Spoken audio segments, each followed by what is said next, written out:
Thank you. Okay Ustaz, standby. Turunkan sikit. Okey. Turunkan sikit.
Alhamdulillah, terus kita bersiaran waktu ini menerusi perkongsian pertama di Aspirasi edisi Isnin. Tak lain tak bukan, kita akan bersama dengan Ustaz Muhammad Abdul Alamin di hujung Skype kita bersama dengan sahabat pendengar.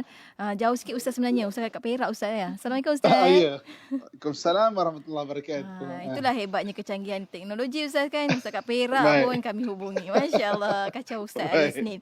Dan hari ini Alhamdulillah kita masih meneruskan lagi perkongsian kita menerusi Asma Husna, penyelesaian masalah keluarga, yang mana kita akan bawakan nama Allah SWT Al-Qadir. Betul Ustaz? Betul. Betul. Tapi ni awalan ini, ya Allah, macam-macam aksesori Ustaz ada. Mungkin saya kongsikan sedikit mukadimah pertemuan kita hari ini Ustaz. Silakan. Okey, bismillahirrahmanirrahim. Assalamualaikum warahmatullahi wabarakatuh. Alhamdulillah wassalatu wassalamu ala Rasulillah wa ala alihi wa sahbihi wa man tabi'ahu wa man nasarahu wa wala. Yang dirahmati Allah, adik Kak Ati, serta kepada seluruh ibu-ibu, akak-akak, ayah-ayah, abang-abang serta adik-adik yang saya sayangi dan saya doakan dengan kebaikan sekalian. Alhamdulillah, syukur Allah Subhanahu wa taala. Hari ini saya berada di Perak dekat tempat latihan commercial diving. Dah mula latihan ke Ustaz? Belum lagi, baru persediaan.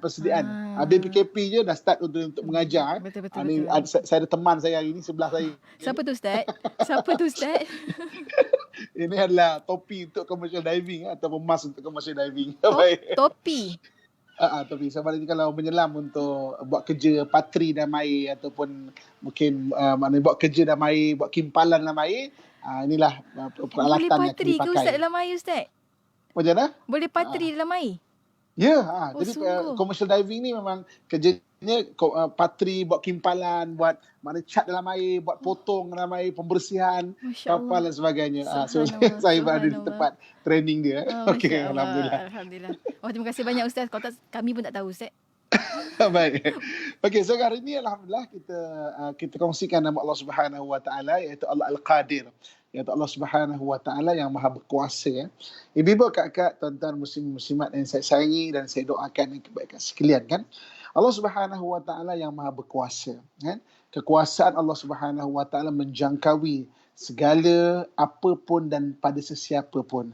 Jadi maknanya apabila kita diturunkan ke muka bumi ini, sebenarnya Allah Subhanahu wa taala memperkenalkan Allah Subhanahu wa taala melalui wahyu yang diturunkan kepada para anbiya, para nabi, para rasul, bermula zaman Nabi Adam AS sampai kepada zaman Nabi kita Muhammad SAW. Jadi kalau kita lihat sejarah manusia diturunkan di muka bumi ini lebih kurang dalam baru 10,000 tahun. Nabi Adam AS sampai Nabi Isa 8,000 tahun, Nabi Isa sampai kita baru 2,000 tahun. Kita kan pada tahun 2020. Jadi bermula daripada zaman Nabi Adam AS turun ke muka bumi ini, Nabi Adam AS memperkenalkan siapa Allah Subhanahu wa taala. Dan antaranya adalah Allah Subhanahu wa taala yang Maha berkuasa. Jadi ibu kakak tuan-tuan muslim-muslimat rahmatullah sekalian kan. Saya nak petik satu hadis dalam kitab hadis 40.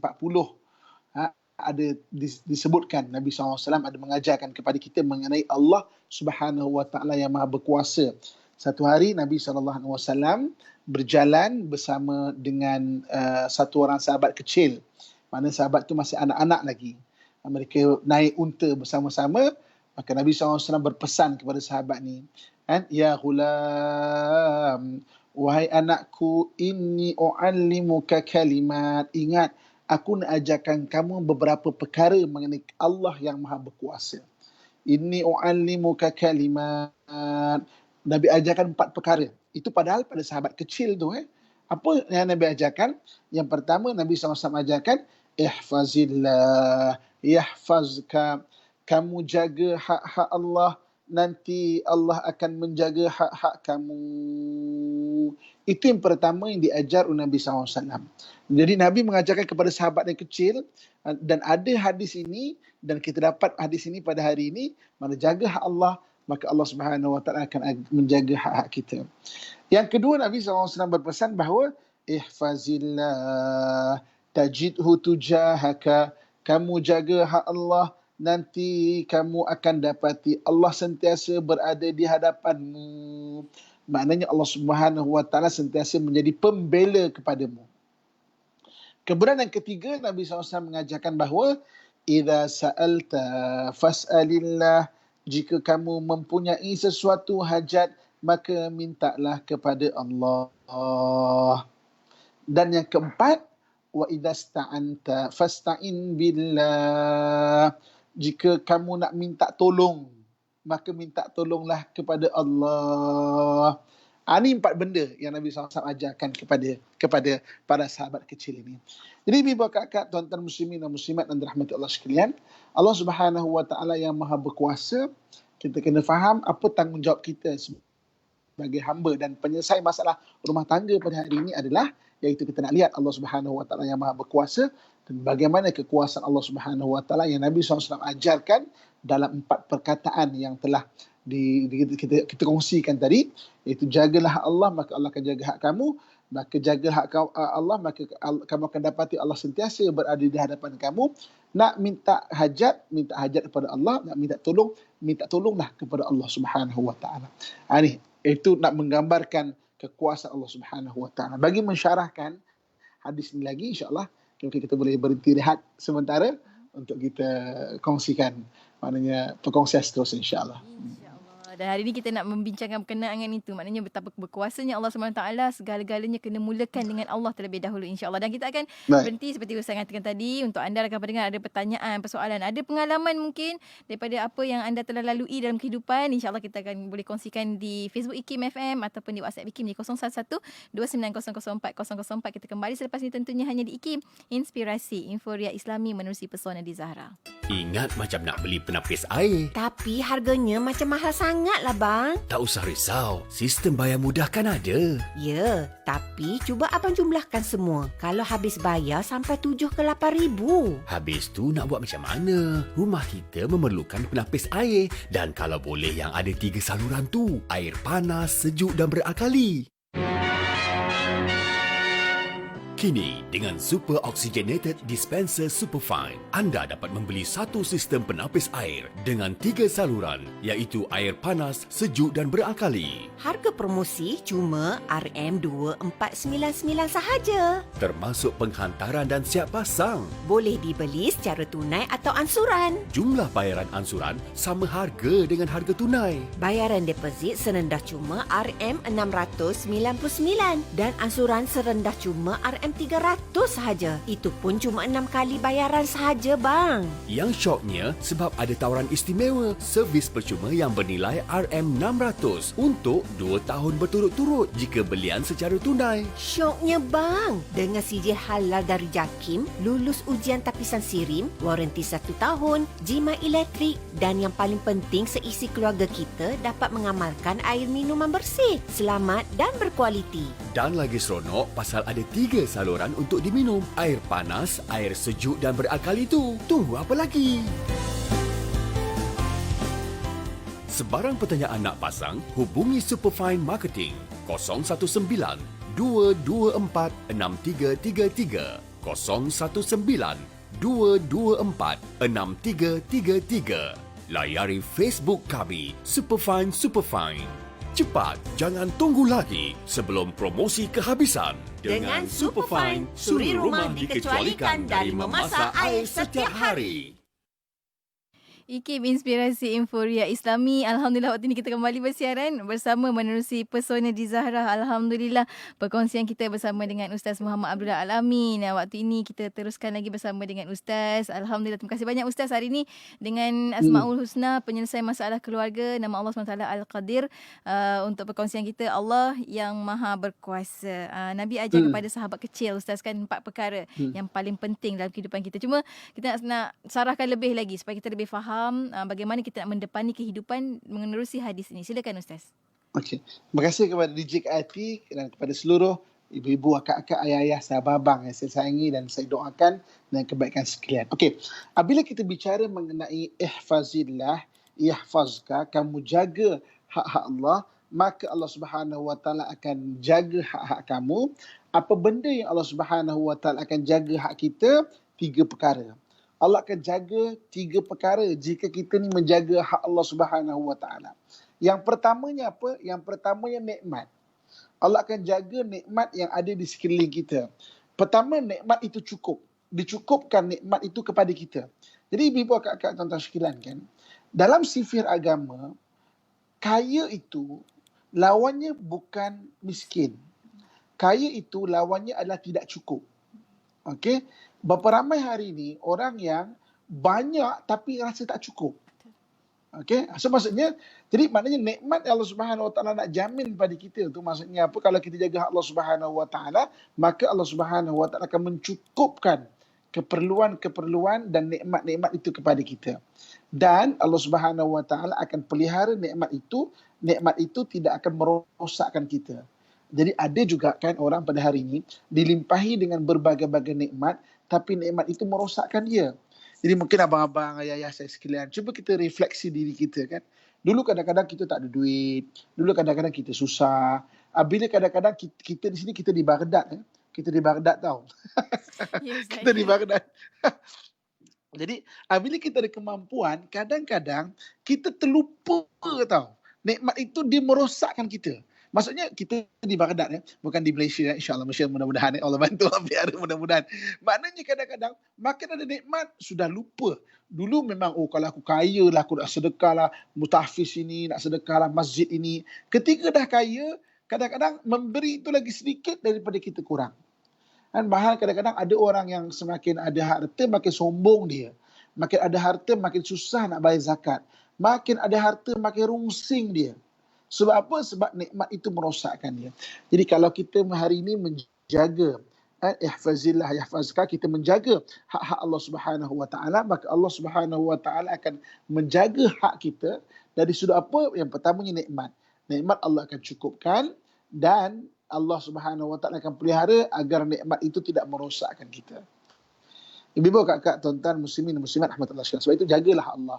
Jaga hak Allah, yang wajib buat betul-betul, yang haram tinggal betul-betul, yang sunat banyakkan dan yang makruh hindarkan. Jadi inilah yang maknanya disebut oleh Allah Subhanahu Wa Taala, oleh Nabi SAW untuk jagalah hak Allah Subhanahu Wa Taala. Maka yang pertamanya Allah akan jaga nikmat. Okey? Yang keduanya apa? Yang keduanya kalau kita menjaga hak Allah Subhanahu Wa Taala, maka Allah Subhanahu Wa Taala akan menjaga hak kita. Yang keduanya daripada apa? Daripada suri rahmat. Rahmat ni, ibu, akak-akak, ayah-ayah saya sekalian, rahmat ni maksudnya apa? Maksudnya adalah kasih sayang Allah Subhanahu Wa Taala. Jadi maknanya kita perlukan kasih sayang Allah Subhanahu Wa Taala. Dan kalau Allah Subhanahu Wa Taala mengurniakan rahmat kepada kita, Allah akan mengurniakan takdir-takdir yang baik buat kita. Kita tak tahu diri kita ni, kadang-kadang ada orang menjadi suami yang sombong. Wah, dia rasa macam dia lah cari rezeki, dia lah cari nafkah, macam isteri tu takkan ada apa-apa. Dia tak tahu takdir-takdir yang baik itu sangat kita perlukan dalam hidup. Ada orang kadang-kadang, alhamdulillah rezekinya banyak dan sebagainya, tapi sentiasa ditimpa dengan benda-benda yang buruk. Kan? Dalam bahasa Melayu kan ada perkataan-perkataan, contoh malang. Maknanya perkataan benda-benda malang, benda-benda yang kita tak tahu. Tapi itu perkataan orang Melayu, maknanya yang nak hurai di sudut tauhidnya, mereka waktu tu mungkin belum Islam lagi, waktu dulu kan, perkataan malang kan. Tapi apabila kita sebut dalam bahasa agama dia, maknanya takdir yang baik. Kita minta supaya kita mendapat takdir yang baik. Kan? Dan kita minta Allah SWT supaya hindarkan kita daripada takdir-takdir yang buruk. Sebab itu, maknanya benda-benda buruk yang kita tak terjangka dan tak terjangkau, yang kita tidak tertahan. Kan? Ada orang yang hari ini maknanya diuji dengan COVID kan, jadi hilang kewarasan dia. Terlalu anxiety contohnya kan. Terlalu risau yang melampau. Terlalu maknanya terlalu depression. Kadang-kadang tak kuat. Ada anxiety ni dia wujud delusional belief. Delusional belief ni maknanya kepercayaan delusi. Oh ni susah ni, nanti mesti susah ni. Nanti mesti susah ni. Mengeluh je jadi memanjang dia. Sebab apa? Sebab kita tak tahu. Takdir tu berlaku tapi kita minta takdir yang baik. Semua orang diuji COVID satu dunia. Tapi ada orang yang dengan COVID sangat menjadikan dia anxiety. Kerisauan melampau. Kita nak supaya Allah ubat hati kita dengan rahmat Allah Subhanahu Wa Taala. Kita nak supaya kita diuji, orang lain diuji. Tapi kita diuji dengan rahmat Allah, kita tidak rungsing. Kita tidak hilang pedoman. Kita tidak hilang panduan dalam kehidupan kita. Itu yang kita nak. Ada orang yang hari ini diuji, macam orang lain juga diuji, tapi hilang panduan hidup dia, hilang pedoman hidup dia. Kerana apa? Kerana dia tidak dipagari dengan rahmat Allah Subhanahu Wa Taala. Itu yang kita nak. Jadi biar kakak tuan-tuan sekalian. Jadi maknanya kita jaga hak Allah, Allah akan jaga hak kita. Yang keduanya apa? Yang keduanya itu rahmat Allah Subhanahu Wa Taala dalam kehidupan kita. Itu Allah Al-Qadir, Allah yang Maha Berkuasa. Dan yang ketiga yang terakhir, iaitunya Allah Subhanahu Wa Taala akan mengurniakan berkat. Kan? Berkat ni maksudnya ziyadatul khair, percambahan kebaikan. Orang yang ada berkat dalam hidup dia akan bercambah benda-benda baik dalam hidup dia. Orang yang menjaga hak Allah Subhanahu Wa Taala, Allah yang Maha Berkuasa akan mengurniakan, mencambahkan kebaikan dalam kehidupan dia tu. Kan? Kita kadang-kadang kan ibu-ibu, kakak, tuan-tuan sekalian kan. Contoh katakan kita menjalankan silaturahim. Kita bertanya khabar kawan kita, bertanya khabar saudara-saudara sekeliling kita. Mana kita menjalankan silaturahim. Tapi ada orang yang dia menjalinkan silaturahim bertambah-tambah kebaikan. Itu makna berkat. Berkat ni makna bertambah-tambah kebaikan. Dia datang berziarah kawan dia ataupun bertelefon ke kawan dia pun cakap, masjid sekian-sekian ni ada buka wakaf tau. Oh ya ke? Terbuka hati dia untuk menyertai wakaf tu. Maksudnya apa? Dengan silaturahim dapat pahala untuk berwakaf. Kan? Oh berwakaf. Maka AJK Masjid, AJK Surau tu maknanya minta alamat untuk dipostkan pada kita ataupun diberikan kepada kita resit. Kita pun bagi alamat, kan? Bos pun tak sampai. Kita pun pergi masjid tu. Imam nak tanya resit kita ni kan. Tengok imam tu ada anak perempuan yang cantik. Anak kita, teman kat kita berkenan pula. Jadi penantu Pak Imam. Besan Pak Imam. jadi besan Pak Imam pula. Di percambahan kebaikan, dia berlaku benda-benda kebaikan dalam diri kita yang bertambah. Ini dipanggil berkat. Kan? Dan keberkatan dalam hidup, kalau kita menjaga hak Allah Subhanahu Wa Taala, Allah akan bagi keberkatan ini. Keberkatan ini datang daripada rezeki kita, kan? Daripada amalan kita, macam saya contoh tadi kan, maknanya amalan-amalan kan? Daripada umur kita. Ada orang makin panjang umur, makin berkat. Banyak benda-benda kebaikan dapat dibuatnya dalam hidup dia tu. Tapi ada orang yang makin panjang umur, kan, makin berminyak dia tu. Kan? Kelapa tua pula dia. Makin tua, makin berminyak dia kan. Tapi ada orang yang makin berumur, makin banyak benda-benda kebaikan yang ada dalam kehidupan dia tu. Ini yang kita nakkan. Supaya apa? Supaya bercambah kebaikan. Jadi ibu kakak, tuan-tuan, muslim-muslimat yang saya sayangi dan saya doakan kebaikan sekalian. Nabi SAW berpesan kepada sahabat ini, ihfazillah, yahfazka. Kamu jaga hak Allah, maka Allah Subhanahu Wa Taala akan jaga hak kamu. Apa yang Allah akan jaga hak kita? 3 perkara. Satu, nikmat dicukupkan kita dan nikmat tidak merosakkan kita. Yang kedua, rahmat. Dan yang ketiga, keberkatan dalam kehidupan kita ini. Ini Allah Al-Qadir, Allah yang Maha Berkuasa, Allah yang akan maknanya sangat berkuasa akan memelihara dan memberi kepada kita 3 perkara itu tadi, insya-Allah. InsyaAllah. Okey, selepas ni kita boleh berkongsi Ha-ha. perkongsian kan daripada sidang pendengar yang saya sayangi sekalian, insya-Allah. InsyaAllah. Sebelum kita berhenti rehat Ustaz, satu soalan daripada sahabat kita ni, Kak Iyah dari Johor Bahru. Kata apa beza antara rahmat dengan afiat Ustaz? Okey, rahmat maksudnya kasih sayang. Afiat ni maknanya kesihatan kesihatan. Okey. Kesejahteraan. Okey, afiat ni kesejahteraan. Kan kita doakan mayat kan.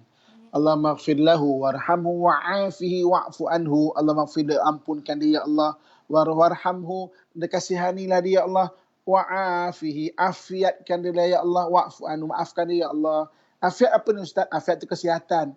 Ustaz, dia baru meninggal sakit jantung Ustaz. Apa nak afiat?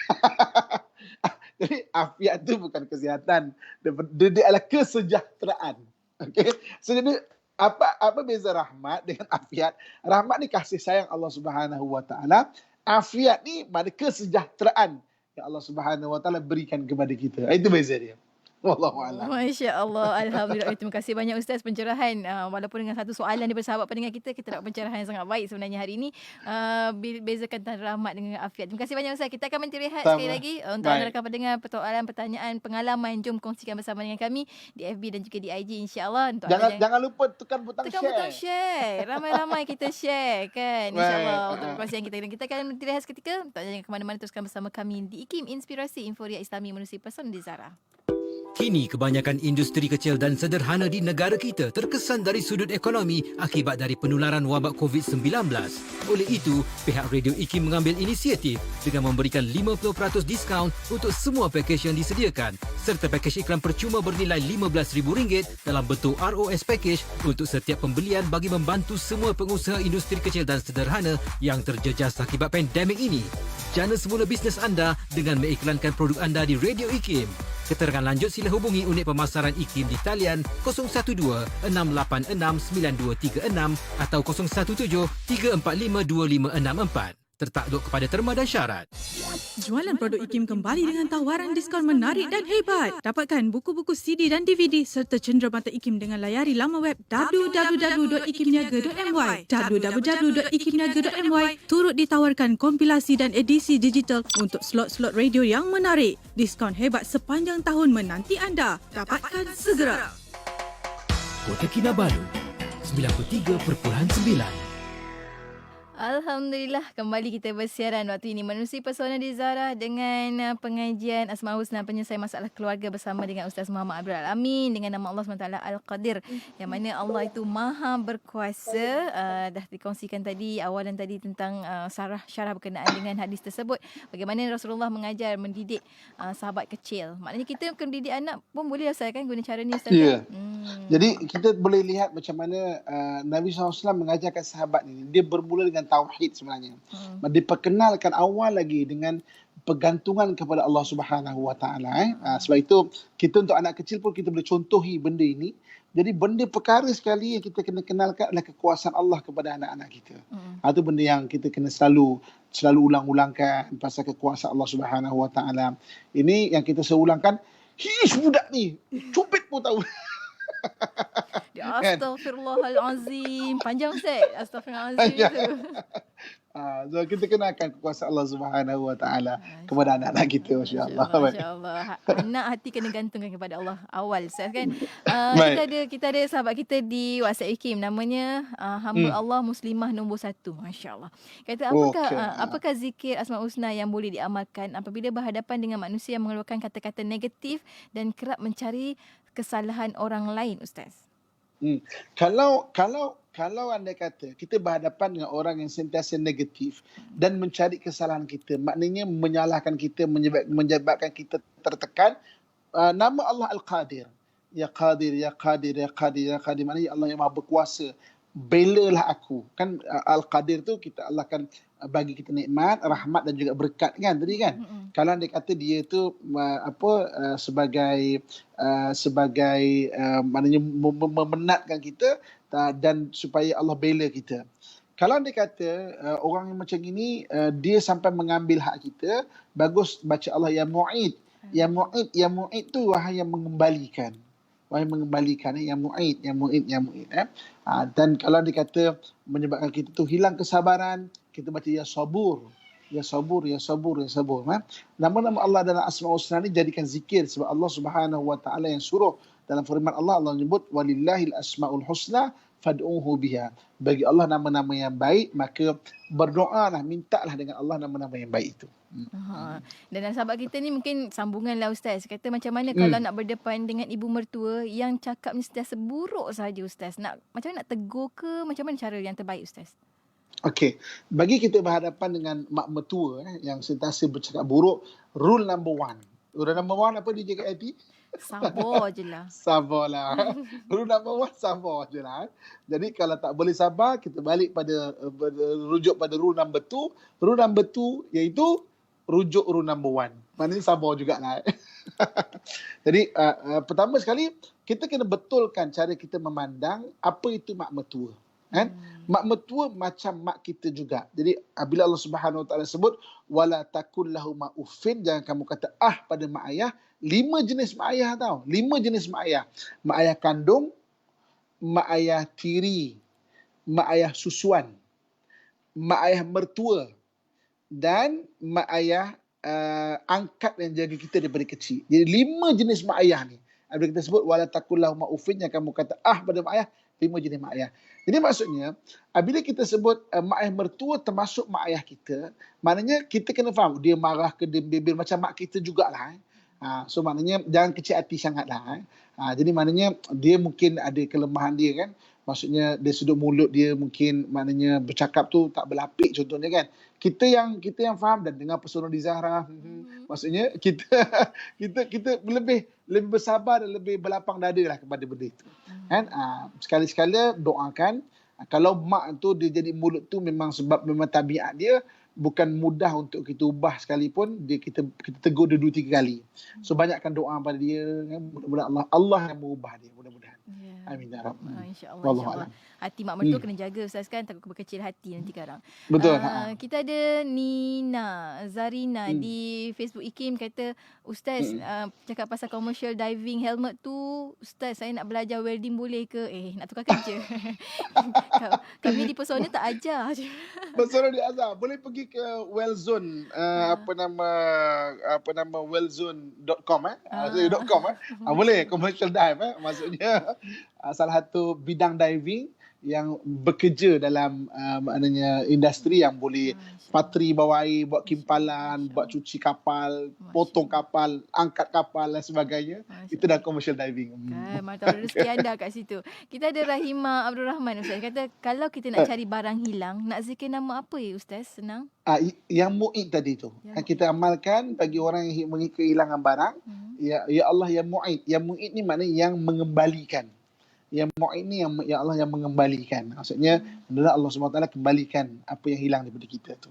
Wallahualam. Baik, seterusnya kita ada Syarifah Hidi. Kata bagaimana Ustaz nak mengajar hati yang sangat keras dan lalai dari mengingati Allah? Mohon pencerahan Ustaz.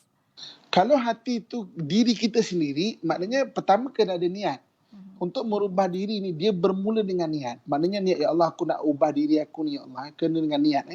Yang keduanya kena ada kesedaran bahawa okey, apa benda kita nak tingkatkan, kena ada awareness dah.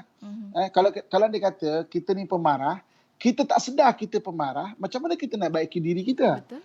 Kalau dia kata kita ni memang mulutnya memang tak maknanya bercakap tu memang tak ada berlapik lah kan, selalu mengkasari hati orang lain, kita kena sedar, okey, ini masalah aku ni. Kalau orang tak sedar, dia ada itu masalah dia, macam mana dia baiki? So niat dan ada kesedaran. Kena usahalah untuk baiki diri. Sebab itu maknanya kesedaran ni sangat penting kan. Kadang-kadang ada orang dia tak sedar, dia buat akhlak dia kasar, dia tak sedar tu dia dengan mak mertua bermasalah, dia dengan suami bermasalah, dia tak sedar. Dia rasa dia feel good. Dia rasa macam okey je. Suami okey je. Aku thinking dia okey je. Padahal suami itu dah makan hati dah berapa lama tu dah. Sebab saya kita ada kesedaran. Jadi kalau ada kesedaran, barulah boleh memperbaiki diri. Itu kunci pertama dia. Kena sedar. Kena sedar. Kalau tak sedar macam mana nak ubah Ustaz kan?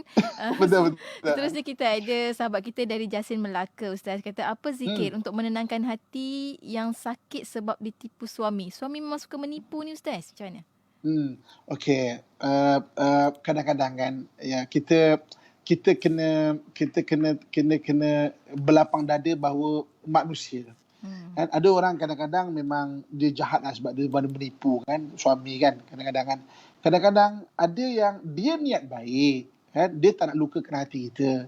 Kita masak tu memang terlalu masin. Tapi dia cakap memang sedap masakan kita. Masya-Allah. Jadi apabila anak kita kata, Mak masak ni masin sangatlah. Bapak aku kata sedap je kan. Abang tipu Dia bukan berniat nak tipu tu. Dia mungkin nak jaga hati kita. Jadi kita kena faham juga kenapa, why. Tapi kalau dia memang tipu yang memang pendusta kan. Itu lain cerita. Jadi maknanya untuk mengubah hati macam ini, banyakkan baca ya afu. Ya afu ni wahai yang pemaaf kan. Dan mudah-mudahan kita banyak baca ya afu ataupun ya ghafur. Ya afu ni dengan ain, takut kita susah nak sebut makhraj kita kan. Orang Melayu kita kena ain tu mana susah sikit nak sebut. Ya ghafur bagus. Ya ghafur. Untuk Allah kurniakan kita menjadi pemaaf. Kan sebab kadang-kadang memang maknanya kita nak memaafkan orang bukan senang tau, susah. Kan tapi dengan bantuan Allah Subhanahu Wa Taala mudah-mudahan kita boleh memaafkan. Kan? Wallahu a'lam. Hidup kena teruskan Ustaz kan. Seterusnya kita ada Sa'dun Hamzah Ustaz. Kata apa zikir yang sesuai supaya orang yang berhutang kepada kita membayar semula hutang tersebut Ustaz. Ini pun satu masalah juga kadang-kadang kan. Orang berhutang dengan kita kan. Waktu berhutang bukan main lagi kan. Hari-hari telefon kan. Janji 2 minggu. Apa dah 20 tahun lah. Kita minta kita pula kena marah kan. Itu benar-benar bahasa berlaku lah kan. Okey, pertama sekali bagi orang yang berhutang, kita kena faham satu hadis Nabi SAW. Nabi menyatakan kalau kita ni berhutang dan kita berniat dan bercita-cita untuk bayar, nanti Allah akan kurniakan kemampuan pada kita. Itu janji Allah Subhanahu Wa Taala. Ada orang kadang-kadang berhutang, dia tak ada niat pun nak bayar. Tapi kalau kita berniat, Allah akan beri kemampuan pada kita untuk kita lunaskan hutang kita tu. Kan? Okey. Bagi kita yang orang hutang tak bayar, apa pun nak buat. Kalau nak halalkan, halalkanlah. Okey, kalau boleh nanti Allah akan kurniakan lebih bagus. Tapi kalau tak boleh baca zikir ya Allah ya Mu'id tu tadi. Ya Mu'id tu dengan ain ya Mu'id tu wahai yang mengembalikan. Sama ada Allah Subhanahu Wa Taala akan kembalikan hak kita tu, maksudnya orang berhutang tu terbuka hati nak bayar, ataupun Allah ganti dengan lebih baik. Kadang-kadang mungkin Allah tak buka hati orang yang yang berhutang tu untuk bayar, tapi Allah ganti dengan benda yang lebih baik yang kita tak sangka-sangka pun. Lebih daripada itu kadang-kadang Allah ganti. Lebih betul kadang. Sebab tu kadang ada benda-benda yang kita tak nak ukur. Mana bandingkan macam kata orang apple dengan apple lah. Kau bagi 100,000, kau kena pulang balik 100,000. Kadang perlu macam tu, kadang tak. Kadang kita apple dengan apple kita tak boleh nak bandingkan kan. Maksudnya orang hutang kita 100,000 contohnya. Kan? Jadi kita pun bersabar dan terus berdoa. Allah ganti balik umur kita 80 tak pernah sakit. Ketika orang lain umur 80 berhabis beratus ribu, berubat sana berubat sini, tapi kita tak berhabis duit untuk perubatan tu. Maknanya Allah ganti dengan yang lebih baik lagi sebenarnya. Tapi kerana kita tak perasan. Sebab itu maksudnya minta ganti. Supaya maknanya Allah gantikan dengan baik, minta ganti lebih baik daripada Allah. Allah tu yang maha pengganti. Zikirkan ya Mu'id banyak-banyak. Wallahualam. Baik, seterusnya saya nak gabungkan 2 soalan. Satu soalan di Facebook dan satu lagi soalan di WhatsApp IKIM. Daripada Khairi Rahman kata, macam mana supaya kita tak berdendam dengan orang? Dan kedua tadi sahabat kita di WhatsApp kata, macam mana kalau orang yang suka berdendam, apa cara kita nak zikirkan untuk bantu dia tenang Ustaz? Okey, pertama diri kita sendiri kan. Okey. Marah ni adalah sifat manusia kan. Jadi tak ada orang yang bersifat, maknanya kalau tak ada marah ni terasa hati, itu sifat manusia. Apabila kita marah, kita akan ada satu image yang akan terpapar dekat minda kita. Image kan? Sebab manusia ni berfikir dengan image antaranya. Dia berfikir image. Kalau hari ni saya cakap kan, Kak Eti suka makan apa? Kak Eti akan renung sekejap. Ayam. Makan durian lah kan. Masya Allah, Dia kata Ustaz. nampak Ya Allah, durian tu. Ustaz. Kejam sangat Suka ni, makan Ustaz. apa? Kadang-kadang mesti durian kan. Allah. Okey, Kak Eti suka makan apa? Makan apa kata minum apa? Minum air sirap Bandung. Bandung Johor kan. Ya Allah. Dengan soda dia. Kau Kita akan macam tu. terbayang. Okay. Jadi hari ini, kalau kita marah pada seseorang, sebenarnya ada image kita nampak. Dia tipu kita, jadi kita rasa macam sakit hati. Jadi cabaran kita untuk tidak berdendam adalah untuk kita buang image itu. Ya. Jadi kalau image itu datang, kita istighfar. Jadi selagi mana image itu lekat, selagi itu kita akan berdendam. Dan selagi mana image itu dekat, selagi itu berdendam, selagi itu benda itu menyusahkan jiwa kita. Bukan menyusahkan orang lain tau, menyusahkan jiwa kita. Hari ini kita berusaha untuk membuang image tu sebenarnya kebaikan untuk diri kita sebenarnya. Bukan untuk orang lain. Itu kita kena faham konsep tu. Kadang kita rasa macam sakit hati kita kan. Puas hati ke sakit hati? Puas hati ke sakit hati? Dua-dua berkaitan hati tu. Puas hati ke kita sakit hati ni? Kita kena cari ubat hati untuk puas hati. Kan? Kita kena cari ubat hati. Kita cari puas hati, tak akan pernah jumpa, tak akan pernah habis puas hati tu. Jadi ubat hati akan membuatkan kita puas hati. So maksudnya dalam bab berdendam tu, itu kena untuk ubat diri kita lah. Kalau kita tengok orang yang berdendam, kan, maksudnya apalah kau dendam sangat. Kita tengok orang berdendam kadang-kadang kan, dia tak lepaskan tau. Betul. Dia tak lepaskan perasaan dia. Benda yang dalaman tak lepas, dia menyeksa kita.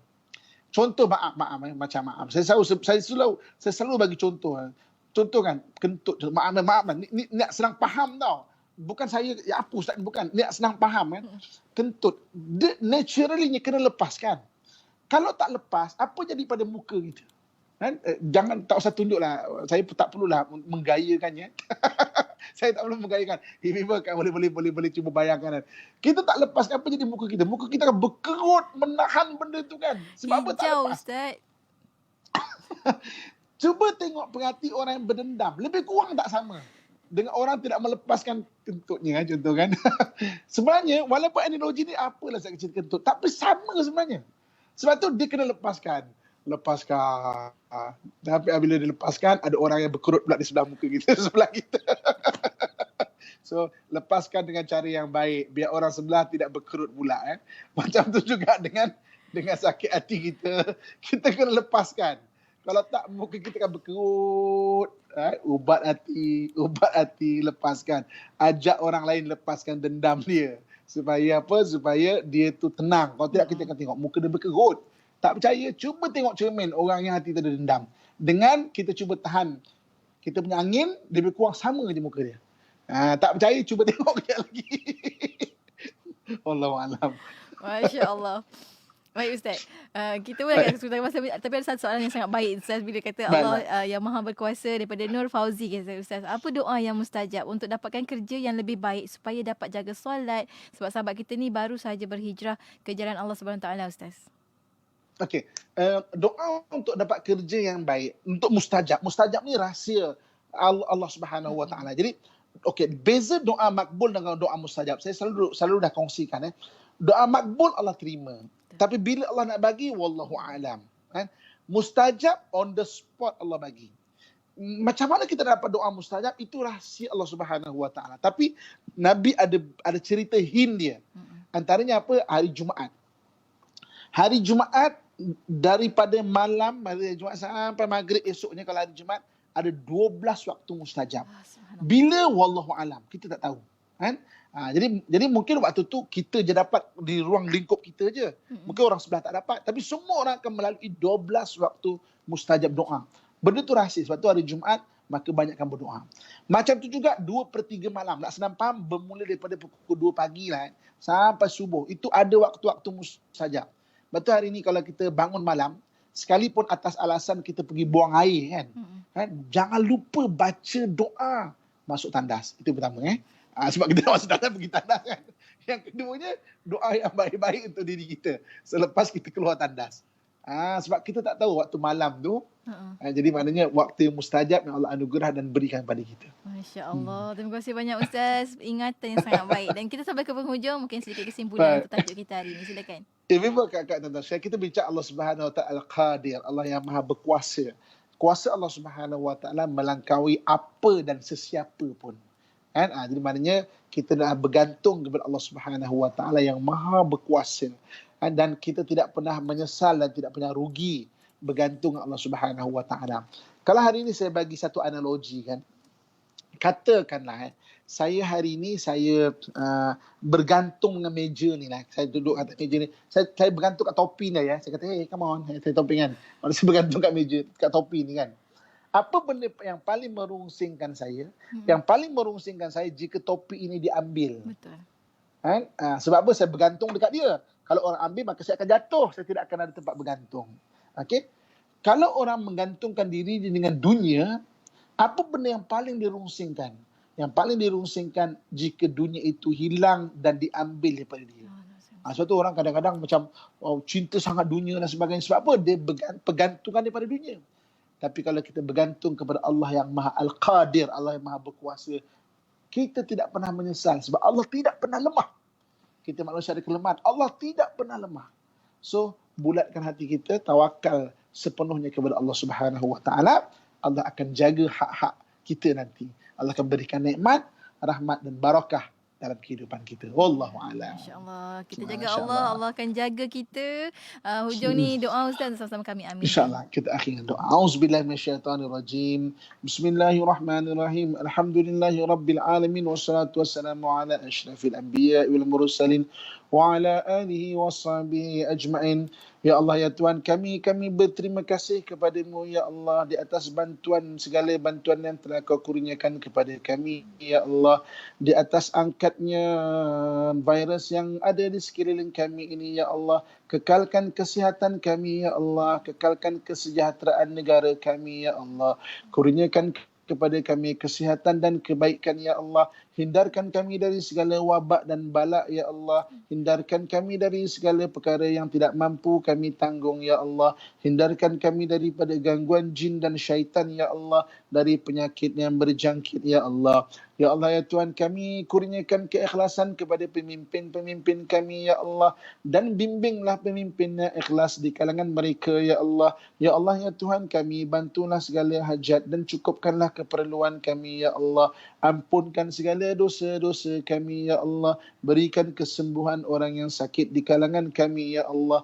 Rahmatilah orang yang meninggal di kalangan kami, ya Allah. Ya Allah, ya Tuhan kami, kasihanilah kami, ya Allah. Kasihanilah kami, ya Allah. Kasihanilah kami, ya Allah. Allahumma rabbana atina fid dunya hasanah وفي الآخرة حسنة وقنا عذاب النار وأدخلنا الجنة مع الأبرار يا عزيز يا غفار يا رب العالمين وصلى الله على سيدنا ومولانا محمد وعلى آله وصحبه أجمعين سبحان ربك رب العزة عما يصفون والسلام على المرسلين والحمد لله رب العالمين تقبل الله منكم منا ومنكم تقبل يا كريم. Alhamdulillah.